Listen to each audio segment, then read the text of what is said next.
Enhance your experience by becoming a supporting member. Gain access to unseen videos and video requests. 3-day free trial by visiting zionmembership.com.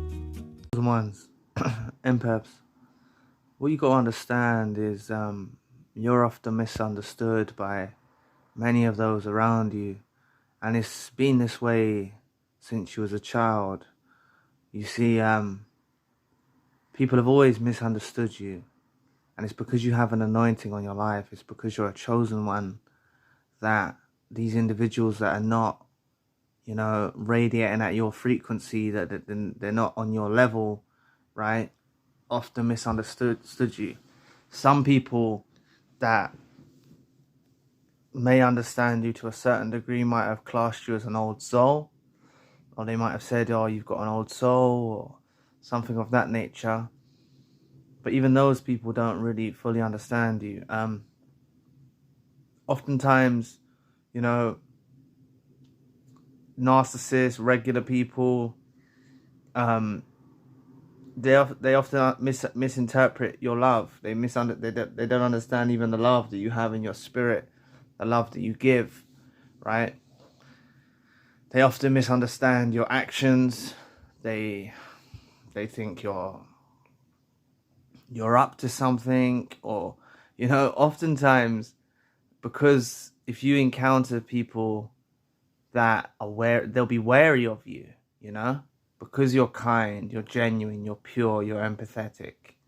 They actually think, hold on, there must be something wrong with this individual. There must be something wrong with them, and they're a bit wary and a bit cautious of you. But what it comes down to is you being chosen and having this anointing on your life. You're just often misunderstood. It's been this way from before you even realized you was a chosen one.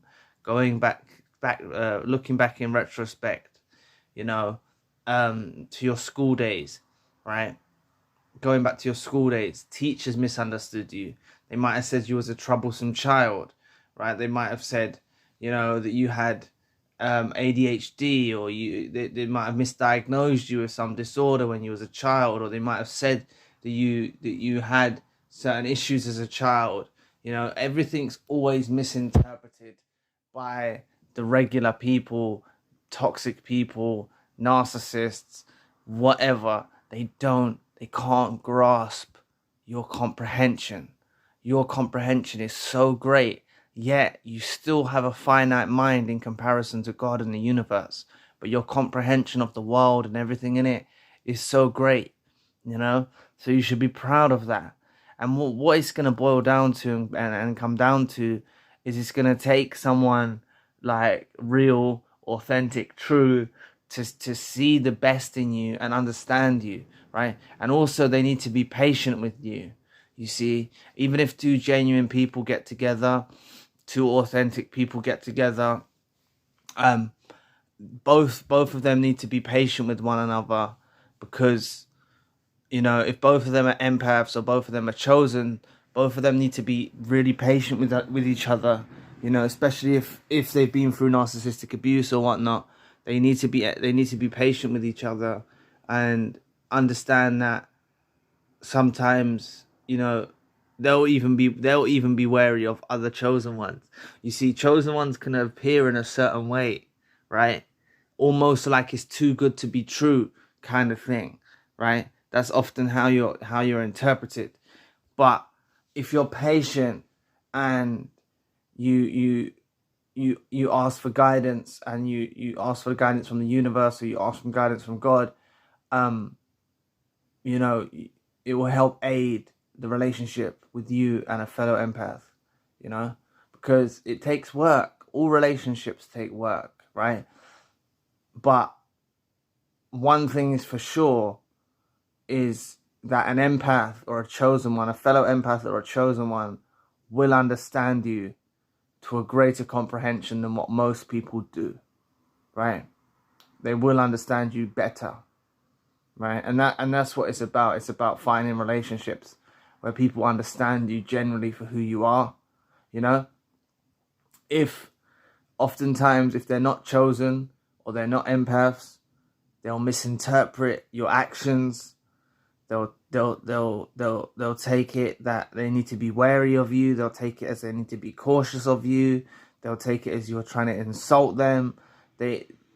Listen, people that are not empaths and chosen ones will not even be able to register your love. They won't understand your love. Please press the like and the subscribe button. Help a brother out. Just like this video showed up for you. Help with the algorithm. Help it show up for someone else. Thank you so much. But they won't even understand your love, you know? These narcissistic relationships you're involved in, these people didn't even understand the complexities of your mind. They didn't understand the love that you give. They didn't understand it. They weren't ready to embrace it. Right? These toxic individuals and narcissists involved in your life, they weren't ready to embrace it. Okay? It wasn't for them. Right? The love that you have inside you, God will align you with someone who's destined for you. Right? God will align someone for you who's destined for you. That person will understand you. That person will get you. But still, even when you find that person, there still needs to be work put in, you know? Because especially if you've been through narcissistic abuse and you discover someone who's authentic and pure, genuine and kind, loyal, honest, true, transparent, you know,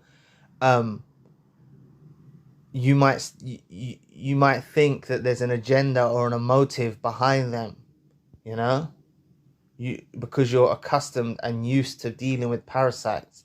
You're used to dealing with toxic individuals, so you'll think there's an agenda or a motive, you know? So just always be cautious of that, because you can ruin something that could be great. You can ruin something that can be very special by overanalyzing. You know, empaths and chosen ones do overanalyze sometimes, especially when they're victims of abuse and they've been through abuse. It's natural. It's nothing wrong with you for overanalyzing. You know, it's good to be cautious. But, you know, if you find someone who's authentic, you find another empath, you know, bear patience, work hard, build solid foundations, you know, in a relationship. Always speak transparently and openly and honestly. Say the hard truths. You know, this is always important, you know, like, because you probably used to do this in relationships you're involved in the past, you know, with narcissists and toxic individuals. You'd be transparent, you'd be honest, you'd be true. And these people caused you to stop opening up as much, you know, because it puts you in a vulnerable state, you know. So eventually, by the time that an empath comes along, you're already closed off to a certain extent, and you're not opening and expressing the way that you once did, even with parasites. And it's like these empaths that are involved in your life, that are possibly involved in your life, they deserve to have your transparency. They deserve to have your hard truths. They deserve to have your honesty. They deserve to have your love, right? But just understand, you being a chosen one and having this anointing on your life, you have been misunderstood by friends, by family, by colleagues, by associates, by romantic partners, by everyone. They will always misunderstand you as a chosen one and empath, and that is just the way it is. But bear patience, you know. If you encounter another empath, bear patience with each other, trust in the process, you know. Always the key to a healthy relationship is transparency, honesty, hard truths. That is the key to a healthy relationship. Without those credentials, if that's the right word, without those aspects of a relationship, you know, truth, transparency, hard truths, like it's not gonna function correctly, you know. And the fact of the matter is, you've been truthful and honest and transparent in your past with narcissists and toxic individuals that didn't deserve you to be truthful and honest and transparent, you know. So if you encounter someone good, genuine and kind, you know, always be open and honest with them, you know. Always speak the hard truths, you know. It will build a healthy relationship, you know. You'll grow stronger through time. So anyway, thank you for watching today. Please press the like and the subscribe button. If you'd like to donate to the channel, you can find a link in the description box. And if you'd like a one-to-one session with myself, you can also find a link in the description box. Currently I'm doing email consultations, so if you'd like an email consultation with myself, you can always reach out for the crisis email support. The link for that will be in the description box. And if the end of the month empath group meeting is something of interest to you, you can find the link for that also in the description box. So if you'd like to know more about Narcissist, Rarely Discover Chosen Ones, click this video here. I'll be back with another video soon. Peace.